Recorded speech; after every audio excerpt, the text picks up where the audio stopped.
RCF.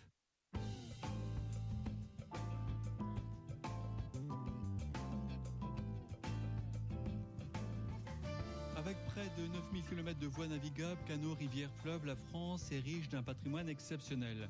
Pendant 5 mois de parcours en bateau à rame, Charles-Hendrix empruntera près de 2000 km de canaux, aussi bien sur des voies dédiées au transport que le long des cours d'eau destinés à la plaisance.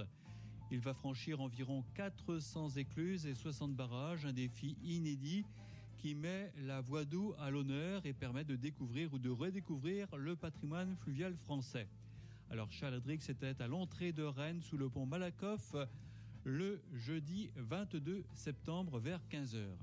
Moi, je suis sur tous les terrains du monde là depuis pas mal de temps, aussi bien l'Himalaya avec l'Everest, les pôles, pôle Nord, pôle Sud, l'Amazonie, les déserts, le Vendée Globe, le passage Nord-Ouest. Bon, ça faisait un moment que je me disais, la France est quand même un des pays les plus beaux du monde, peut-être même le plus beau. Il fallait absolument trouver une expédition pour moi, donc sur mon pays. Mais effectivement, s'il y a un record à la clé ou une première, pour moi c'est la cerise sur le gâteau, et ce Tour de France, ça n'a jamais été fait. Donc. Alors, vous êtes sponsorisé, je vois plein d'indications sur votre bateau. Oui, alors bon, c'est nécessaire. Aujourd'hui, c'est aussi une petite entreprise. Il y a évidemment les voies navigables de France, la Fédération d'Aviron, et puis des entreprises comme Gardache ou comme Enidis, par exemple. Alors, certaines personnes qui vous écoutent vont se dire, mais quand est-ce qu'ils travaillent ? Même si c'est pas reposant de ramer. Hein. Eh bien... Qu'est-ce que vous faites dans la vie en dehors des exploits ? Ah non, là, depuis que je suis sur cette passion, c'est-à-dire depuis 2003, je suis dédié à 100% sur ma passion. Donc les expéditions, les préparer, me préparer physiquement, gérer les blessures de temps en temps. Et puis le reste du temps, donc les conférences, les animations, les films, les partenaires, et puis aussi les médias. Et maintenant, une nouvelle activité, l'écriture. Je sors un livre, le premier que j'écris, donc le 20 octobre, sur tous les terrains du monde. Alors, c'est aussi un défi par rapport à la nature. Vous voulez mettre en évidence la nature ? Je vois sur votre bateau, respecter la nature.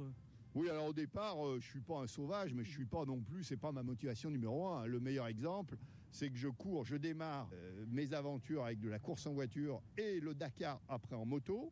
Mais c'est quand même un sport pleine nature. Et puis, au fil du temps, je me suis aperçu que, quel que soit son âge, son profil, ses origines, à partir du moment où on est en pleine nature, on est touché. Donc, sur cette idée, eh bien, aujourd'hui, j'emmène beaucoup de jeunes de quartiers plus ou moins sensibles sur un peu tous les terrains du monde, sur des aventures à leur portée, souvent en parallèle des miennes. Par exemple, l'an dernier, j'ai traversé à pied ce qui n'avait jamais été fait, le désert le plus aride du monde, Amérique du Sud, l'Atacama, 1300 km à pied avec un chariot derrière moi, 150 kg, donc physiquement absolument harassant. Mais en parallèle de mon expé, il y avait tout un groupe de jeunes, précisément, disons c'était des jeunes de Montreuil, déscolarisés, qu'on a formés, entraînés et qui sont venus réaliser un sommet de 5000 mètres en Amérique du Sud. Voilà. Donc vous voulez leur donner aussi un signe à la jeunesse, c'est beau de vivre, c'est quoi Alors, est-ce qu'il y a un message ou pas? Oui, un petit peu. Hein, donc, le but quand même, avant tout, c'est de s'amuser. Voilà. Hein, c'est quand même Mais à partir de là, montrer par exemple que de s'amuser, moi je fais ça parce que ça m'amuse, hein, personne ne m'oblige de ramer à longueur de temps, de prendre des risques en allant au sommet de l'Everest, mais que derrière ça, y a des efforts, il y a quelques contraintes. Par exemple, pour réussir un sommet de 5000 mètres, pour eux, il fallait s'entraîner, se lever le matin, s'intégrer dans un groupe avec quelques contraintes. Et puis après, donc, évidemment, il y a cette sensibilisation donc, à l'environnement, au réchauffement de la Terre, très facile à mener quand on est sur le terrain. Et puis après, beaucoup d'actions, d'insertion. On met tout en œuvre pour leur trouver un stage, un CDD, un CDI, une formation, à partir du moment où ils nous font confiance et qu'ils voient que on est là pour créer quelque chose de positif et de dynamique.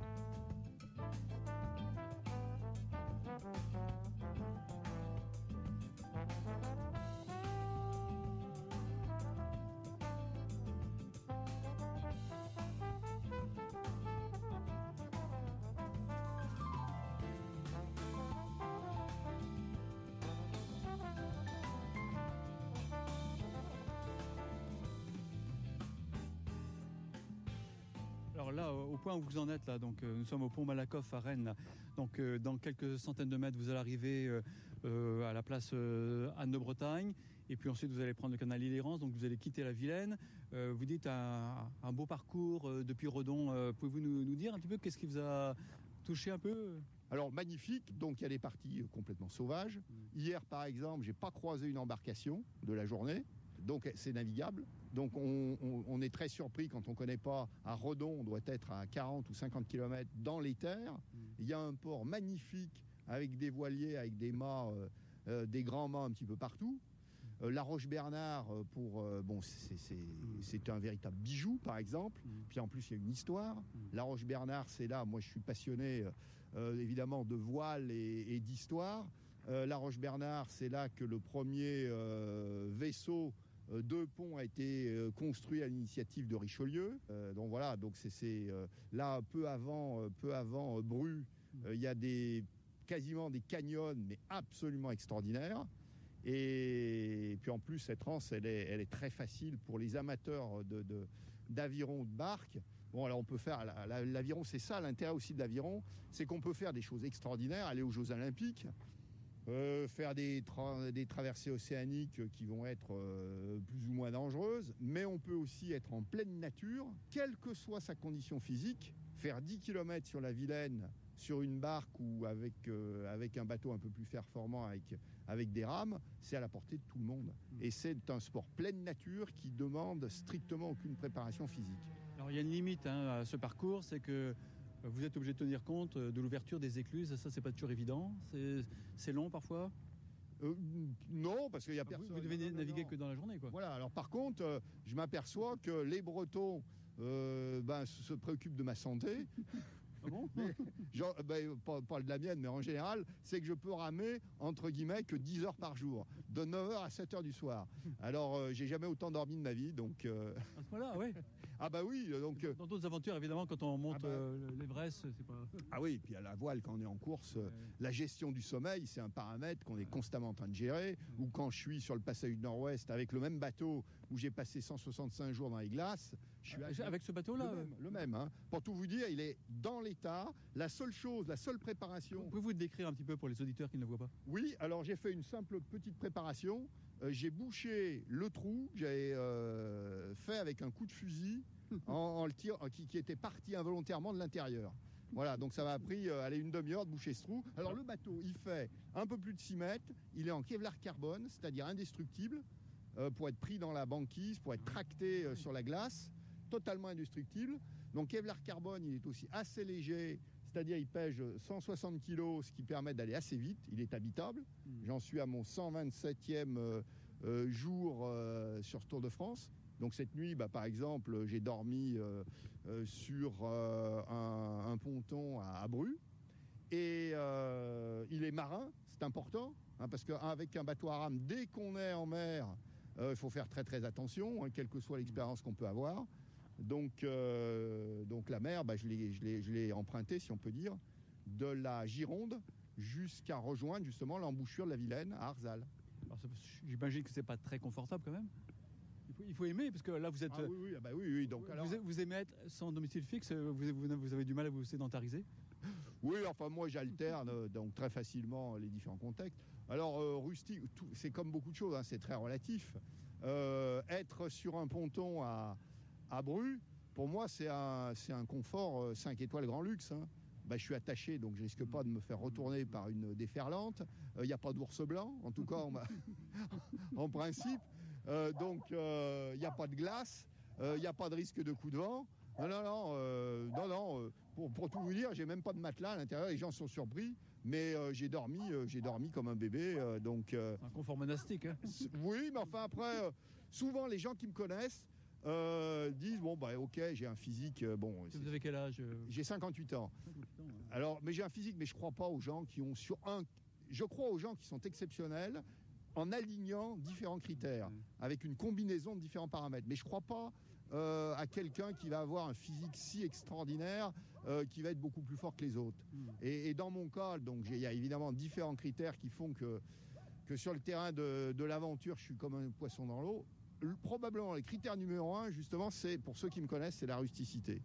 C'est-à-dire, je dors un petit peu n'importe où, très bien, je mange n'importe quoi. Indispensable pour être un aventurier.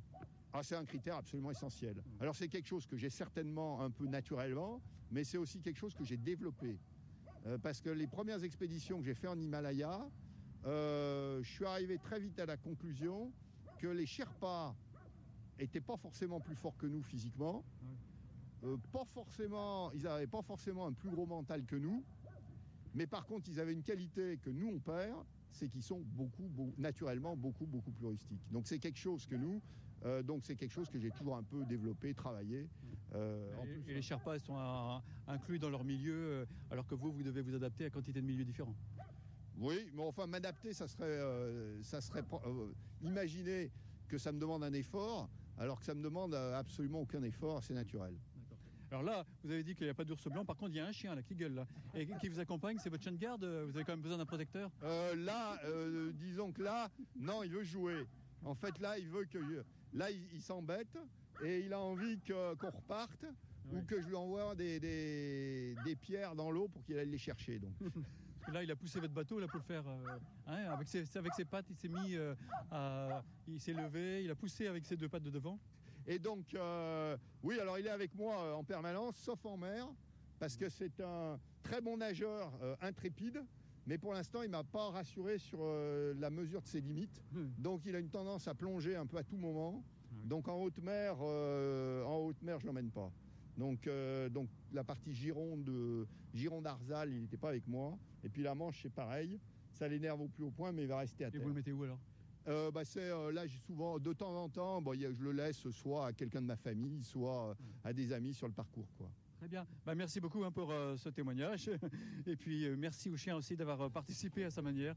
Merci beaucoup et bon voyage sur la Rance et la Vilaine. Merci. Merci beaucoup.